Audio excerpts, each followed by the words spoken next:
Hello every one, எல்லாருக்கும் good morning. So morning எழுந்திரிச்சிட்டு உடனே குளிச்சுட்டு வந்துட்டேன். ஸோ வந்து காலையில் ஏஞ்சதுலேருந்து மார்னிங் ரொட்டீன் எப்படி இருக்குன்ட்டு தான் உங்கள்கிட்ட வீடியோ காட்ட போகிறேன்.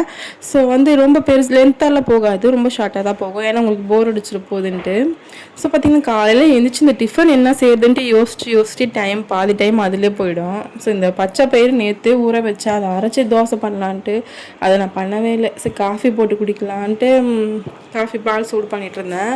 ஸோ இந்த காஃபி குடிக்கும் போதெல்லாம் பார்த்தீங்கன்னா பிஸ்கெட் இல்லாமல் நான் குடிக்கவே மாட்டேன். அந்த பழக்கம் யார் யாருக்கெல்லாம் இருக்குன்ட்டு தயவு செஞ்சு கமெண்ட் பாக்ஸில் கமெண்ட் பண்ணுங்கள். அந்த பழக்கம் எனக்கு எப்போவுமே இருக்கும். 2 பிஸ்கெட் அட்லீஸ்ட் ஒரு பிஸ்கெட்டாச்சும் தொட்டு சாப்பிட்டதுக்கப்புறம் தான் அந்த காஃபியே உள்ளே போய் இறங்கும் எனக்கு, அந்த மாதிரி. அதுக்கப்புறம் பார்த்திங்கன்னா ரீசெண்டாக இப்போ நான் வந்து யூடியூப்பில் வீடியோ பார்க்குறேன். இப்போ நார்மலாகவே ரியல் லைஃப்லேயே பார்க்குறேன். ஸோ என்னென்னு பார்த்தீங்கன்னா செகண்ட் வந்து பேபி கன்சீவ் ஆனவொடனே சீமந்தம் பண்ணுறாங்க பார்த்தீங்களா. அது வந்து ரொம்பவே பார்க்கவே எனக்கு ரொம்ப எமோஷ்னலாக இருக்குது. ஸோ வந்து எனக்கு 2வது பாப்பாவுக்கு வந்து சீமந்தம் வந்து பண்ணலை. அதெல்லாம் பார்க்கும்போது நான் யோசிக்கிறேன், எதுக்கு நமக்கு பண்ணவே இல்லையே அப்படின்ட்டு நான் அதெல்லாம் கேட்குறேன். எனக்குள்ளே கேட்டுப்பேன். அதுக்கப்புறம் எங்கள் ஹஸ்பண்ட்டே கேட்டேன், ஏன் 2வது பாப்பாவுக்கு சீமந்தம் பண்ணல அப்படின்னு கேட்டதுக்கு அவங்க சொல்கிறாங்க, 2வது குழந்தைக்கெலாம் எதுக்கு பண்ண மாட்டாங்க அப்படின்ட்டு. எத்தனை குழந்தை எந்தனாவது நம்ம குழந்தை தானேங்க, அது நம்ம பண்ணுறதுல எல்லாம் தப்பு இருக்குது.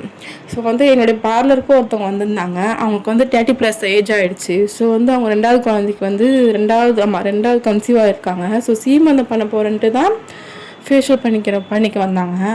அந்த மாதிரி அதெல்லாம் பார்க்கும்போது எனக்கே தோணுது, நம்ம ஏன் அதெல்லாம் பண்ணாமல் விட்டுட்டோம் அப்படின்ட்டு யோசிக்கிறேன். ஸோ இப்போ எல்லாருமே 2வது கன்சீவ் ஆனதுக்கப்புறமும் 3 அதாவது 5ஆம் மாதம் 7ஆம் மாதம் 9ஆம் மாதம் அப்படின்ட்டு பண்ணிக்கிறாங்க, சீமந்தம் பண்ணுறாங்க. ஸோ அதில் வந்து ஒரு வட்டியாச்சும் நமக்கு பண்ணியிருந்துருக்கலாமே, ஒன்று 5ஆவது பண்ணியிருக்கலாம், இல்லை 7 இல்லை 9ஆவது எதனா ஒரு வட்டியாச்சும் பண்ணியிருக்கலாமே அப்படின்ட்டு நான் ஃபீல் பண்ணுறேன் ரொம்பவே.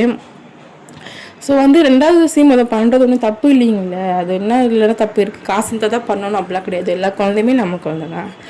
சரி, ஓகே, பாய். வேறு ஒரு இன்ட்ரெஸ்டிங்கான பார்க்குறேன்.